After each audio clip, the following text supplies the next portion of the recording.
Once you run a search in the library platform, the best way to find the right sources for you is to use the filters. Most of these filters are under the Tweak Your Results menu on the right side of your search. The first section of the Tweak Your Results menu is the Availability section. Using these filters, you can select physical items, online items, and items published in peer-reviewed publications, among other options. The next section is the Creation Date section. If you need sources from a specific time period, you can use start and end dates here. The Resource Type filter gives you the option to see just articles, books, or other source types.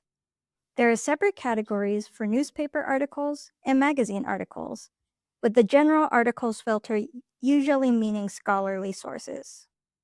The Subject filter uses a specific vocabulary called subject headings to show major concepts covered by different items. You can use these subject options to choose the categories most relevant to your research or to get rid of the ones that don't help you at all.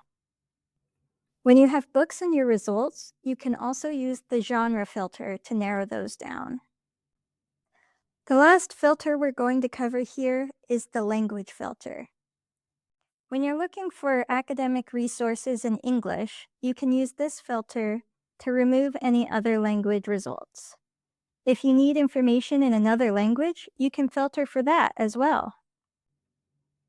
Now, to actually use these filters, you can either click directly on a specific option,